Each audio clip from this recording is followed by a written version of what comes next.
anak anak, saya akan menjelaskan tentang mengapa warga negara itu wajib berpartisipasi dalam pilkada. Jadi, warga negara itu wajib ikut berpartisipasi dalam pilkada dikarenakan dengan adanya partisipasi dari warga negara itu, maka pilkada yang dijalankan akan demokratis. Selain itu, dengan partisipasi itu, warga negara dapat ikut menentukan bagaimana nasib daerah mereka 5 tahun ke depan. Perkenalkan, nama saya Amelia Martia Simatoran. Di sini saya akan menjelaskan tentang pengertian pilkada. Menurut jurnal Cucu Sutrisno, pilkada merupakan pemilihan yang dilakukan secara langsung oleh penduduk administratif setempat yang memenuhi persyaratan. Pilkada juga diselenggarakan oleh KPU. Kelompok kami juga mencari beberapa sumber dan kami mengambil dari 2 ahli. Yang pertama, Ramlan. Menurut Ramlan, pilkada adalah mekanisme penyeleksi serta pendelegasian. Sedangkan menurut Harris G. Warren dan kawan-kawannya, pilkada merupakan kesempatan rakyat untuk memilih pemimpin mereka. Jadi, menurut kelompok kami, pilkada adalah kegiatan rakyat untuk memilih pemimpin yang menjadi wakil mereka. Baik teman-teman, saya Grisika Ismoyo. Di sini saya akan menjelaskan seperti apa fungsi dari pilkada. Jadi menurut jurnal dari Cucu Sutrisno ini dijelaskan bahwa pilkada itu diselenggarakan yaitu sebagai sarana di mana masyarakat setempat atau daerah tersebut memberikan mandat kepada kepala daerah yang terpilih nantinya, di mana kepala daerah tersebut dapat memperjuangkan kepentingan rakyat.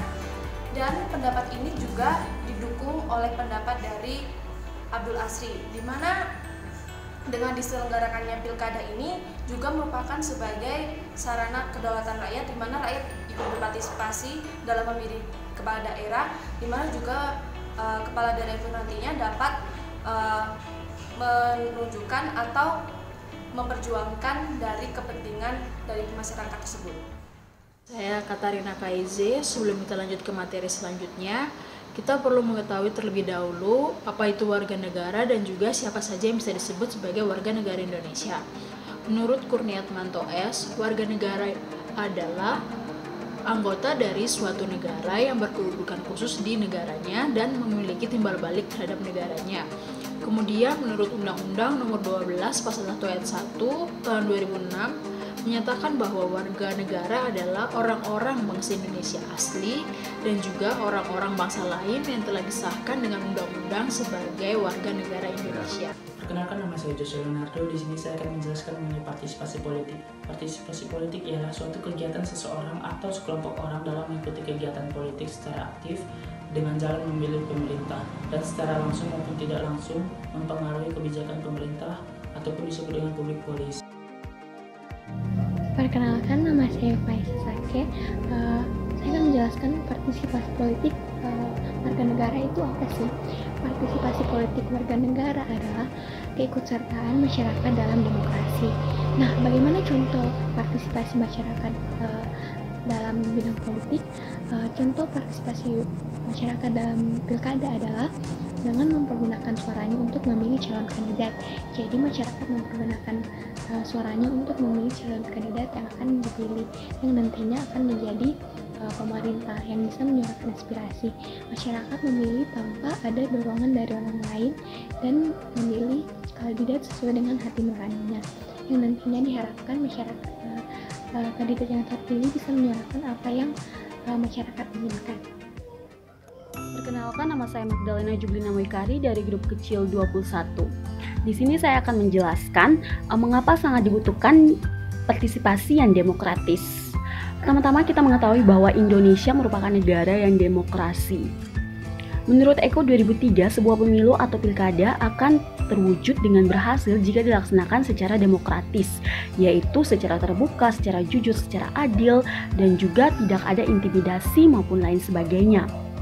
Nah, dengan partisipasi yang demokratis dapat memberikan peluang kepada seluruh rakyat dalam ikut serta dalam pengambilan keputusan yang berkaitan dengan kebijakan publik, serta persamaan bagi seluruh warga negara dewasa dalam memberikan dan menentukan agenda dan juga mengontrol pelaksanaan agenda yang telah ditetapkan secara bersama-sama. Perkenalkan, nama saya Edi Canuka Manu. Jadi ini saya akan menjelaskan mengenai politik uang dan juga golput serta pengaruhnya terhadap demokrasi bangsa. Nah, pertama itu adalah politik uang. Bisa kita lihat sendiri pengertian dan politik uang di sini menurut Cucu Sutrisno.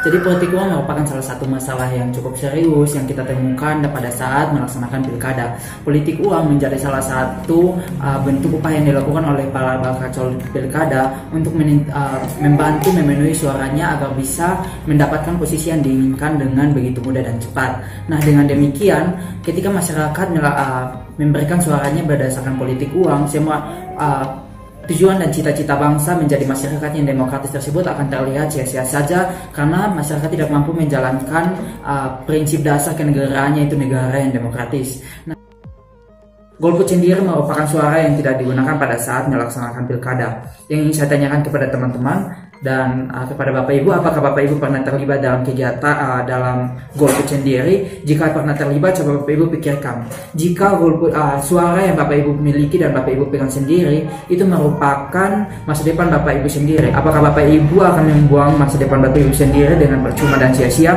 Coba sekali lagi Bapak Ibu pikirkan. Nah, dengan demikian saya himbau kepada Bapak Ibu dan teman-teman semua, coba kita gunakan suara kita dengan baik-baik. Coba kita hadir bersama-sama pada saat melaksanakan pilkada. Tunjukkan critical thinking yang kita punya dan tunjukkan seberapa besar kemampuan kita untuk menilai siapa yang pantas untuk menjadi pemimpin daerah ke depannya. Sekian dari saya, terima kasih. Nah, teman-teman, di dalam pilkada, politik uang merupakan salah satu hambatan terbesar untuk terwujudnya pilkada yang demokratis. Politik uang ini sendiri menyebabkan proses pilkada menjadi bias dan sulit untuk mencapai esensinya. Untuk itu, hal apa yang dapat kita lakukan untuk mengatasi politik uang tersebut? Nah, yang pertama, kita sebagai pemilih harus berani untuk menolak dan juga melaporkan kepada pihak-pihak yang bertanggung jawab mengenai politik uang yang marak terjadi ini. Kemudian yang kedua, kita sebagai pemilih harus mempunyai kesadaran kolektif bahwa sebenarnya di dalam politik uang ini, kita sebagai rakyat yang adalah pemilih adalah pihak yang paling dirugikan. Kemudian yang ketiga, kita sebagai rakyat harus menginisiasi pilkada yang damai dan juga berintegritas tanpa politik uang, seperti pemasangan spanduk dan juga pemasangan banner menolak politik uang untuk terwujudnya pilkada yang demokratis. Baiklah, perkenalkan, nama saya Meike Salvanggi. Saya akan menyimpulkan semua pembahasan yang telah dibahas oleh teman-teman saya. Jadi, pilkada adalah sarana di mana warga negara memilih kepala daerah yang memiliki fungsi yaitu memperjuangkan kepentingan rakyat dan tentunya demi kesejahteraan rakyat itu sendiri. Sehingga untuk tercapainya pilkada yang demokratis, maka dalam hal ini partisipasi dari warga negara lah yang sangat dibutuhkan dan menjadi dasar dalam penyelenggaraan sebuah pilkada. Mengapa sangat dibutuhkan partisipasi warga negara? Partisipasi dari warga negara sangat dibutuhkan karena selain merupakan salah satu hak warga negara yang tercantum dalam nilai Pancasila, partisipasi warga negara juga sangat menentukan pilkada yang demokratis, yang dimana menggunakan suaranya untuk memilih pemimpin yang berkualitas sesuai dengan keinginannya. Nah, untuk mencapai pilkada yang demokratis, ada juga berbagai faktor yang mempengaruhinya, yaitu antara lain yang pertama, politik uang. Seperti yang telah dijelaskan oleh teman saya, politik uang ini nantinya akan menjadi pengendali yang akan mengendalikan hak setiap pemilih atau setiap individu sesuai dengan keinginannya. Selain politik uang, ada juga yang namanya golput. Nah, golput ini terjadi karena berbagai alasan dari pemilih. Selain itu, bisa juga terjadi karena atas dasar politik uang atau faktor-faktor lain mempengaruhi individu tersebut.